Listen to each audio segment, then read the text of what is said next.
The best Supercoach player in 2020, Loki Neil comes in as the most expensive player in the game this year. He started last year with an average of 150.8 points, and for those of you who would think that this is because he inflated scoring last year, he produced an average of 146 in the first 4 rounds in full 20-minute quarters in 2019 as well. He is the reigning Brownlow medalist who gets heaps of the ball, tackles, and kicks goals. He has had a bit of an interrupted preseason with a calf issue, but he returned back to full training over a week ago, just in time for the practice games. He went over 130 points in 13 of 17 available rounds last year, and I believe is the safest pick to start as your M1 this year. The number 1 pick in the 2019 draft, Mcrae hit the ground running and was a sensation in his first few games before falling to a season-ending injury. He averaged 126.5 points in his first 4 games, which was absolutely elite. If we disregard his 5th game, he averaged just over 21 touches and a goal and a half per game. At his price, I believe you should be picking him as a premium option in hope that he finishes as a top 8 to 10 midfielder in the comp. With inflated scoring last year, I am a bit doubtful that Real keeps up with the hype of last year, and I can't see him cracking the top 10. In saying this, no one has seen a player like this just dominate the competition in his first few games in his first season. I wouldn't be at all surprised if he makes me eat my words and add to his amazing first year with the Suns. Entering his 15th season this year and is coming off his best Supercoach year last year, where he averaged just under 110 points per game. He is also super durable, which is quite surprising for a player who is turning 33 this year. Port seem to be trying to inject some more youth into the midfield, with stars like Zach Butters, Connor Rozee, and Xavier Dersma all on the hunt for more mid-time. I feel like the show has got to come to an end sometime with Vogue, so I don't think he should be a starter in your side. I wouldn't be surprised though if he continues to defy the odds, as the quickest way to a flag for Port Adelaide is to continue playing Vogue as an inside midfielder. Clayton Oliver is a contested beast in the Melbourne midfield. He plays an inside mid role where he gets heaps of contested possessions and loves a tackle, which translates into big Supercoach points. He averaged 25 touches and 5 tackles a game last year in short quarters, and had a high score of 205 last year. There's been barely any news about Oliver this preseason, which isn't a bad thing. It looks like Oliver is training without any news of injuries, which is very promising in a preseason where so many premium players have gone down with injuries already. He's another safe pick to start in your side this year.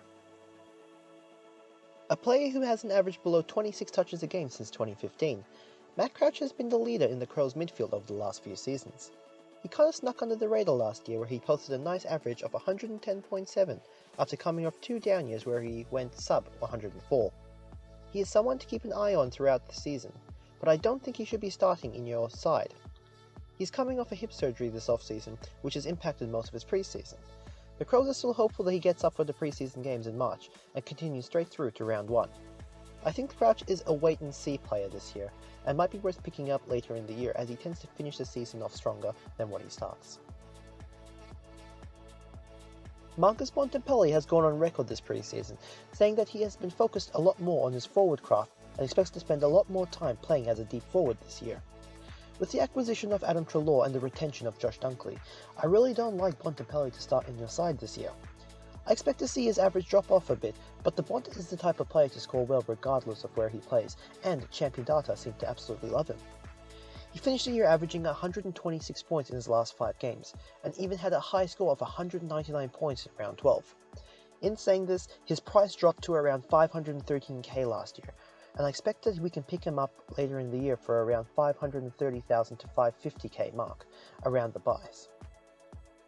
A player that I believe has been forgotten about this pre-season, especially with the arrival of Adam Trullo in the Bulldogs midfield. Jackson Mcrae has been one of the best and most reliant Supercoach midfielders over the last 3 seasons. We saw him last year start off slow, which I think was him adjusting to the shortened quarters. He still averaged a healthy 108 points. He bounced back from round 6 where he averaged 144.5 over the next 6 games. With the return to normality in our game, I believe we will see Mcrae cement his spot as one of the best midfielders in the game. The obvious risk is Trullo being injected into the midfield, however, I only see this helping Mcrae, who naturally plays a more outside game, and I see Bontempelli playing a more forward role this year. It's a big call, however I really like Mcrae for your starting side this year, and he currently holds my M3 spot in mine. A player I was very excited about to start in my side this year.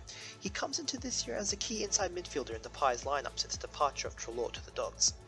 Adams was amazing last year in the midfield without Trullo as he carried the load for Collingwood through the year, which saw him average just under 110 points per game. The reason why he is on the risk list instead of the safe list is his history with injuries.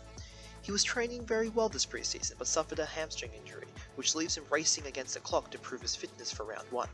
The reason why he is on the risk list and not the don't pick list is that he did go on record to say that he was fine, but I am a little concerned to start him now, especially with his history. I am happy to wait and see and maybe pick Adams up later in the year. It was a rough trade period for Collingwood supporters this off-season, which saw their star player get traded to the Dogs in a bid to clear up cap room. The Bulldogs welcomed Adam Trullo to an already stacked midfield lineup. I was actually really keen on picking Trullo this year with the return to full 20-minute quarters. He averaged 27 touches per game last year in shortened quarters, which shows just how much of a ball magnet he is. Trullo has a history of soft tissue injuries and has been managing some calf tightness this offseason. He is in doubt right now to play round 1, so I am happy to wait and see how Trullo goes early on in the season and how he meshes with the rest of the midfield group at the Dogs. Coming off a shoulder surgery towards the end of last year, Patrick Cripps has been a revelation this season according to all reports. He tried to play a different game last year and cut some weight so he can cover the ground more. This didn't translate well to his game or our Supercoach sides last year. He has gone on record to say that he has put the muscle back on, and he plans to be that inside bull that he was in 2019 and 2018, which saw him average 117 and 119 Supercoach points respectively. He comes in severely underpriced for what he can produce for your side, and has the potential to finish this year as a top 8 midfielder, I believe. There has been a lot of hype surrounding Sam Walsh this off-season, with rumours that he will be playing less of a wing role and will be partnering with Cripps in the thick of the midfield this season. He has all the talent in the world as a former number 1 pick, and I am sure that he will be one of the premier midfielders in the comp. He finished last year averaging a nice 117.8 points in the midfield role. However, I feel that he might be another season away before being a premium selection for our midfield. There has been a lot of talk about how Carlton is planning on rotating a lot of young players in and out of the midfield this year, and I am concerned we will see this affecting Walsh in the short term.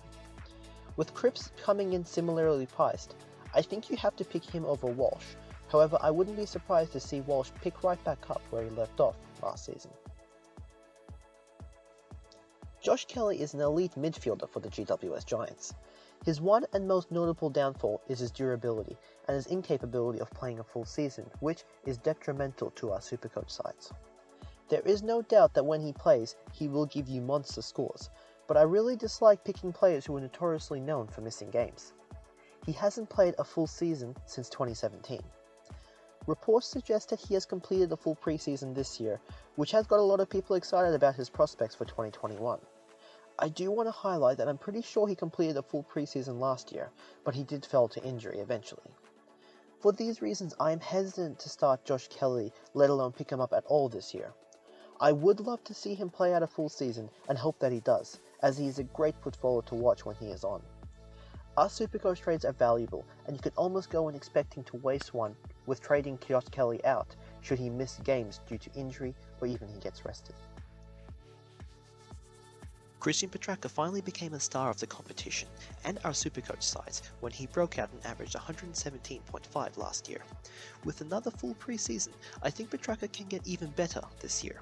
He cemented his spot as a midfielder last year where he averaged 23.5 touches per game. When he was rested on the forward line, he was just as damaging as he averaged just under a goal a game. He has this Patrick Dangerfield vibe about him, where he has the ability to get 25 touches a game and kick a couple of goals as well. I was lucky enough to bring him into my side as a corrective trade right before his price change last year, and it was a pleasure to watch him dominate the competition from there on out. I see him only getting better from here, and is still only in 11% of all sides at the moment. He could start this year as a point of difference for your side, especially if he hits the ground running. A bit of a point of difference pick last year, Lyon snuck under the radar in the Brisbane midfield, which was led by the Brownlow medalist Loki Neil. Lyons averaged 21.6 touches a game and finished the year as the 9th highest scoring midfielder in 2020. He has been a very durable player over the last 2 years and had a mini breakout season, adding 13.9 points to his average last year. In saying this, I am leaning more towards not picking him in your side, as last year was the only year we really saw him reach that elite mark. I am happy to hold off on selecting him to start the year, and wait and see how he goes. I am sure he can be picked up as an upgrade target later in the year at a lower price, as the ceiling isn't too high, so you won't be missing out on too many 130 plus scores to start the season. Tom Mitchell returned from a broken leg in 2019 to a steady 2020 where he averaged 113.5 points per game. I was actually really keen on Mitchell for this year and expected him to return to his best form, which saw him average 129.1 points and pick up a Brownlow medal in 2018. He went in for shoulder reconstruction surgery this offseason, and his recovery has prevented him from completing a full preseason. He is still yet to enter full contact training and is in doubt now for round 1. He is too good of a player though to not have in your side at some point in the year, so I'll be watching how he goes this year and hope to pick him up during the bye sometime.